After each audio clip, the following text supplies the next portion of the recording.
घोसी चुनाव में भाजपा की हार और सपा की जीत के पीछे का सबसे बड़ा कारण क्या है?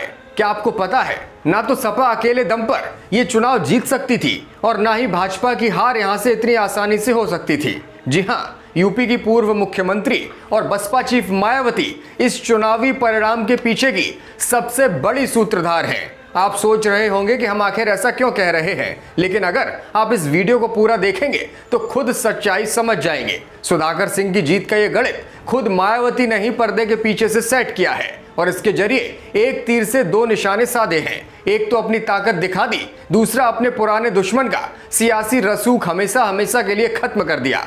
दो पार्टियों के राष्ट्रीय अध्यक्ष, दो उप मुख्यमंत्री और करीब 2 दर्जन मंत्रियों को उतारने के बावजूद भारतीय जनता पार्टी उपचुनाव में साइकिल की रफ्तार को नहीं थाम पाई। मायावती ने आखिरी वक्त में जिस तरह से फैसला किया वो दारा सिंह की हार का अहम फैक्टर साबित हुआ। चलिए आप समझते हैं कि मायावती ने कैसे दारा सिंह का खेल खराब किया है। इस पूरे गणित को समझने के लिए आपको 2 पॉइंट्स समझने होंगे। नंबर 1, सोच समझकर उम्मीदवार नहीं उतारना। जी हां, बीएसपी का गढ़ रहा है घोसी, क्योंकि अतुल राय यहां से सांसद हैं। बीएसपी के उम्मीदवार न उतारे जाने की वजह बहुत महत्वपूर्ण है। यहां तो पहले चर्चा थी कि बसपा अपना उम्मीदवार उतारेगी, क्योंकि आजमगढ़ लोकसभा उपचुनाव में बसपा ने ऐसा किया था। स्थानीय जानकारों का कहना है कि मायावती ने दारा सिंह को मात देने के लिए अपना प्रत्याशी नहीं उतारने का फैसला लिया था। एक वक्त दारा सिंह की गिनती बीएसपी के कद्दावर नेताओं में होती थी, लेकिन साल 2015 में उन्होंने मायावती को धोखा देकर भाजपा का दामन थाम लिया था। मायावती के उम्मीदवार की वजह से 2017 और 2019 के चुनावों में सुधाकर सिंह, जो सपा के प्रत्याशी थे, उन्हें हार का सामना करना पड़ा। 2017 के चुनाव में मायावती ने अब्बास अंसारी को टिकट दी थी और अंसारी को 81,000 वोट मिले थे। फागू चौहान ने 2019 में राज्यपाल बनने के बाद यह सीट छोड़ दी थी, जिसके बाद उपचुनाव हुआ था और सुधाकर सिंह फिर से यहां पर हारे थे।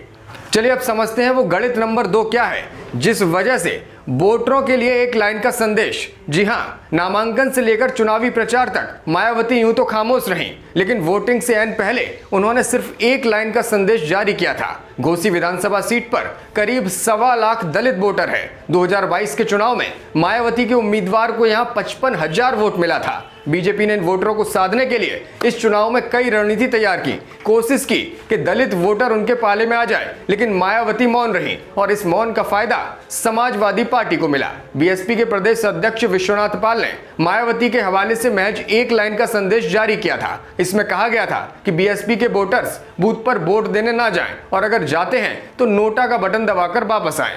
अब आप सोच रहे होंगे कि ऐसा करके और भाजपा को हराकर आखिर मायावती को मिला क्या, तो चलिए वो भी आपको बता देते हैं। घोसी में उपचुनाव न लड़कर भी मायावती ने अपनी ताकत दिखा दी है। भाजपा को भी समझ में आ जाएगा कि बहन जी से पंगा लेना उनके लिए कितना नुकसानदेह हो सकता है और उनकी सियासी ताकत अभी भी कितने काम की है। आजमगढ़, बलिया, घोसी, गाजीपुर, मेरठ, आगरा और अलीगढ़ जैसी जगहों पर अभी भी बीएसपी का बड़ा दबदबा है। आजमगढ़ में मायावती चुनाव लड़कर पहले ही सपा का खेल बिगाड़ चुकी है। लोकसभा में यूपी की करीब 40 सीटें ऐसी हैं जहां पर मायावती अभी भी समीकरणों को उलटपलट करने में सक्षम है। 2022 के विधानसभा चुनावों में भले ही मायावती की पार्टी को महज 1 सीट मिली हो, लेकिन बीएसपी का वोट प्रतिशत तब भी करीब 12% के आसपास का था।